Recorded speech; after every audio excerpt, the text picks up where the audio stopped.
Happy New Year, everyone. I've gone into session for each of the 12 sun signs and each of the 12 ascendant signs. There are 12 videos posted for the 2018 Evolutionary Growth Narrative.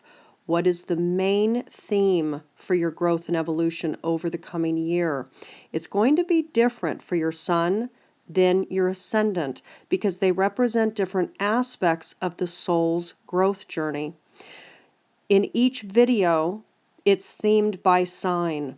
So, in the Aries video, you're going to have 2 readings in that video. One for the sun, the second for the ascendant. It will be the same for Taurus, Gemini, Cancer, etc. I am sending you each much love as we enter this very dynamic, very growth-oriented and maturation-oriented year of 2018. More to come. She tames by lying down the staff and rope. My ways prevail. I subjugate the lower to the higher without any force. Through my ways, correct alignment to the higher divine order is established. My authority is supreme. Yet I've no need to enforce it.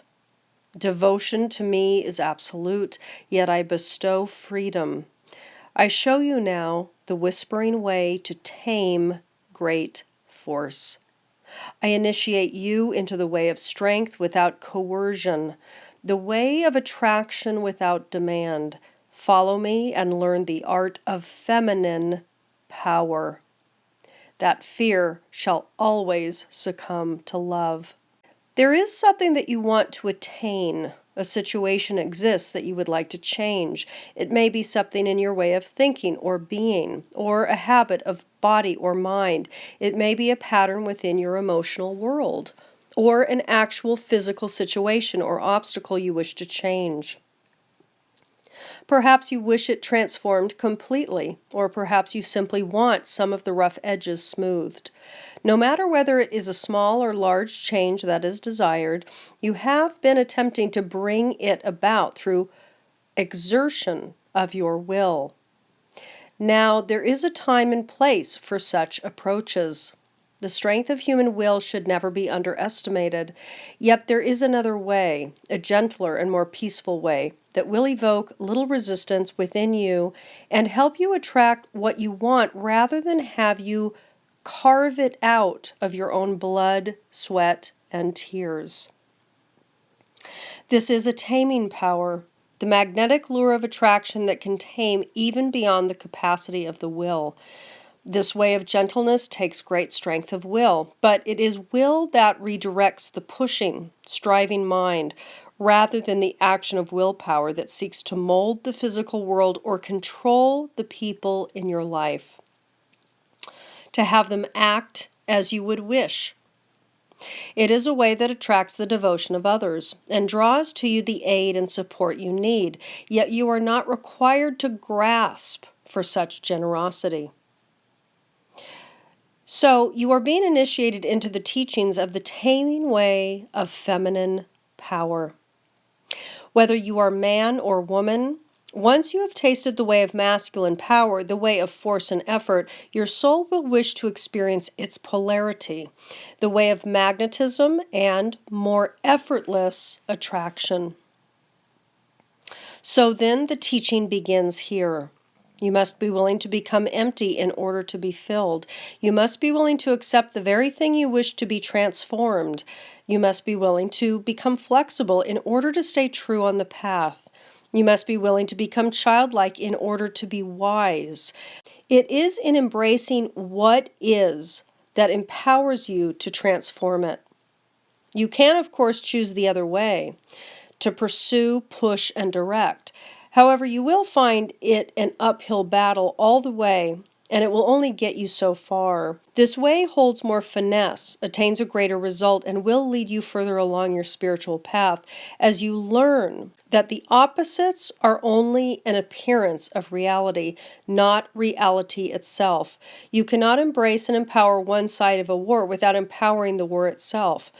You then manifest through invitation, what is offered from the heart space. There is no control here, and yet you will seem to command an army whilst your heart is pure and remains true to peace. What you want is possible, but the way you may be thinking it has to come about is doing you a disservice.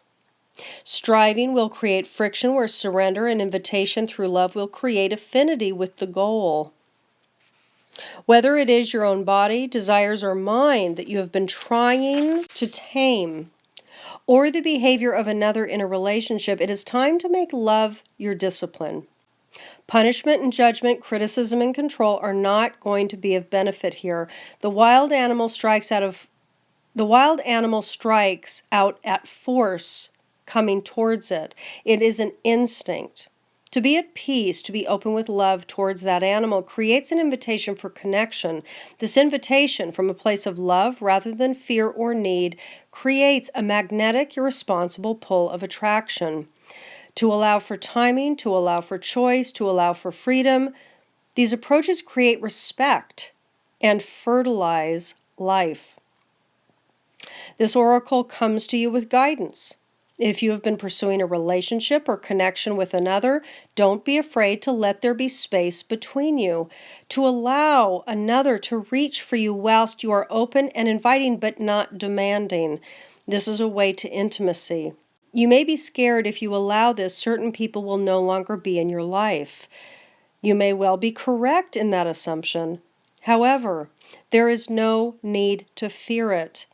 As you change your approach to life, life changes in its approach to you. The sort of friendships and other types of relationships that happen into your life from this approach will be different, more free, less fear-based, and more loving. If you have been pursuing a certain outcome with dedication, discipline, and attention to detail, you are to be congratulated. Do consider softening your approach. This does not mean that you stop any action toward your goal. It means that you soften your mind and heart as to how it can unfold, as to who can help you, and even as to that information or manifestation as it happens. It means that you pray and surrender to the process and allow the divine love in your own heart to attract what is needed. Focus more on being open and attractive to what you seek rather than being dynamic in pursuit, at least for now. Do not fear becoming empty. This is particularly so if you have had to let go of someone or something, be it a job, a habit, a lifestyle, or an identity that once supported your sense of self in the world. You are asked not to fear the emptiness. It is a gift, painful though it can be at first. The gift is that something rather more nourishing would like room to manifest in you and your world. And there needs to be some space for that to happen. If you have been asking for how to progress on your spiritual path, the oracle of She Tames by Lying Down the Staff and Rope brings with it the guidance of the many teachers of Zen Buddhism, who ask you to learn about the opposites, to learn that they cannot exist without each other, and to transcend them. You can begin by letting go of judgment and learning to acknowledge simply what is. You can work through love to become what you seek to experience in the world, and yet at the same time you will become more peaceful because you also accept life and yourself as you are in this moment too. If you feel stuck anywhere on your path, that is fine and a part of life sometimes. If you would like to overcome that experience of being stuck, of not having things come together, of impatience, of frustration, or trying to force or control an outcome, then this oracle comes with loving wisdom for you. Accept what is. even your frustration, and let it be. It will pass, and so shall any obstacle in your way, all the more gracefully when you offer no resistance to it, and instead simply be the child, curious and open, observing without claiming to know or direct. In that openness and curiosity, you may even see how divine compassion is serving you through the very thing you want to change. If you are open to it, not only will you gain the lesson and gift of the apparent undesirable state of affairs, but once that is gleaned, it will no longer need to be at it as it is. You accept, and with no resistance to push against, change happens. If you are in conflict with another or even yourself, you are guided to drop the resistance to the conflict, drop the resistance to the struggle. Do not put up anything to fight against it. Do not seek to convince or justify or be right. Do not add such fuel to the fire. Just simply be. Do not engage in drama if another is seeking to draw you into that fight or their world of criticism, fear, and judgment. Simply choose to lay down your weapons of control and not join in with this fight. This doesn't mean you enter into a battle defenseless. It means you don't enter into the battle at all. You can have compassion in your heart whilst choosing not to give in to another's demands to be offended or to accept criticism or take on feelings, moods, or emotional manipulations of another.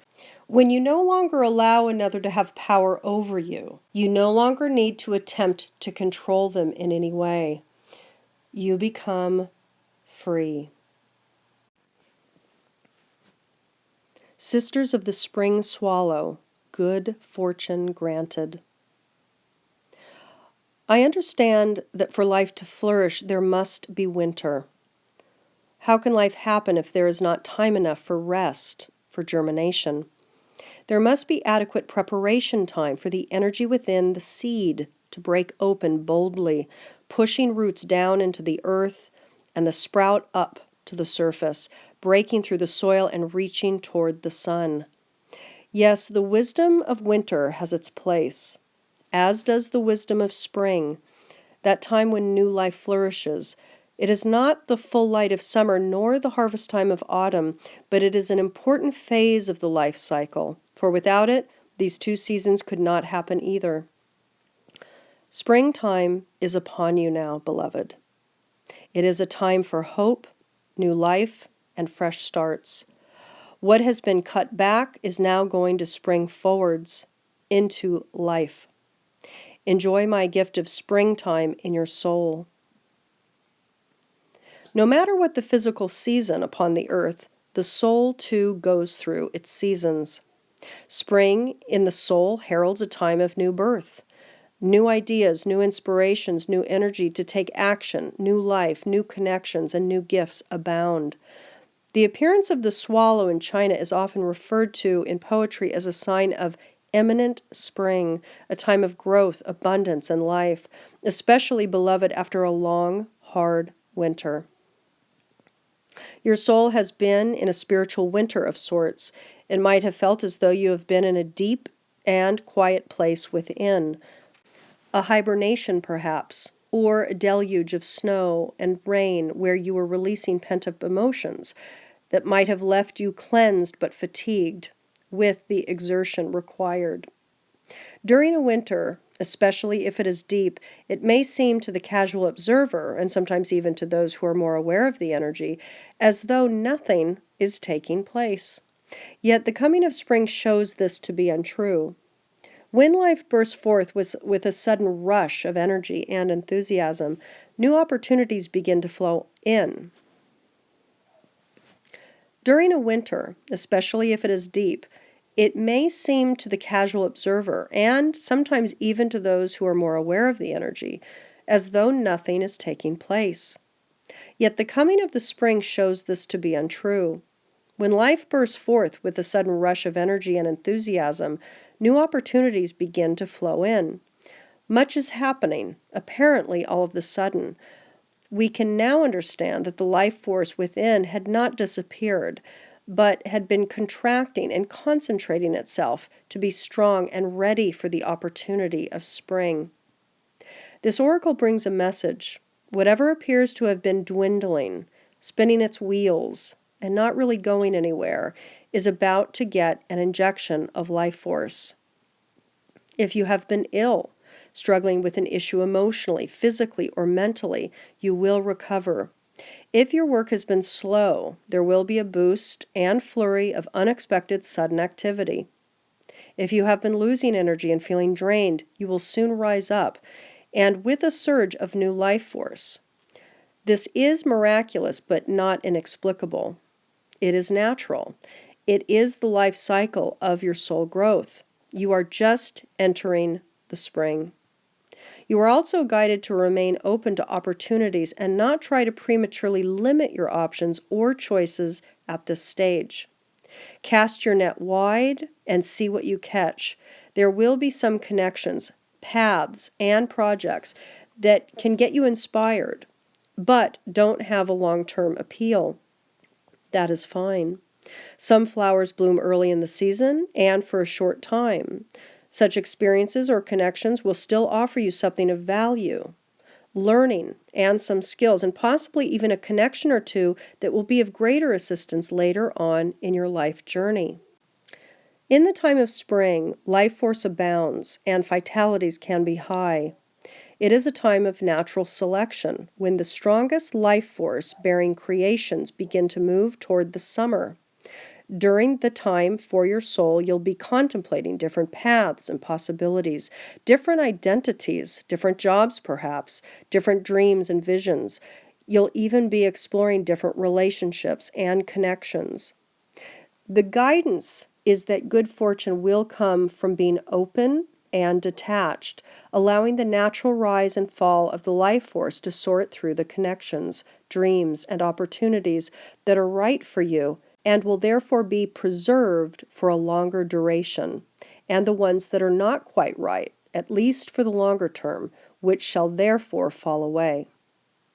With the oracle of Sisters of the Spring Swallow good fortune granted, you can know that whatever happens that can be accepted is for the greatest good in your life and does not need to be resisted or controlled. Don't try to prolong something that needs to end, and don't become impatient with what is now just becoming. Simply enjoy what is. You have worked hard to get where you are. Just enjoy it for a while. The seasons of your soul are turning in perfect harmony with a greater cycle of life on the earth. Enjoy the springtime, just like you would enjoy the various blessings of youth before you gain the substantial enjoyments of maturation. Say yes to life and enjoy the process. Don't worry if you feel your vision or understanding is incomplete at this time. At the turning of the soul season into summer and eventually autumn, you will have a fuller vision and know what it is to be sacrificed and what it is to be preserved. You cannot know that clearly now, so be willing to remain open to all, but attached to nothing. If you are frustrated in a project that isn't taking off as soon as you would like, in a relationship that isn't progressing in intimacy as quickly as you would like, or in an idea or business that isn't bearing fruit as plentifully as you would wish, take comfort. This is the spring. Your summer brilliance and autumn harvest will come later. That is nature. That is growth. Your soul is a creature of nature, and so shall she grow accordingly. This oracle also brings a message of partnership that will lead to you being able to experience greater success. This is a helpful connection. It may be a relationship in a personal sense or a professional one. Align yourself with a partner that is interested in working with you rather than in what you can do for them. This is meant to be a cooperative effort, and if some connections seem more exploitive than cooperative, let them go. There is a more appropriate connection that will come in its place, and in your heart you will know who and when. Trust.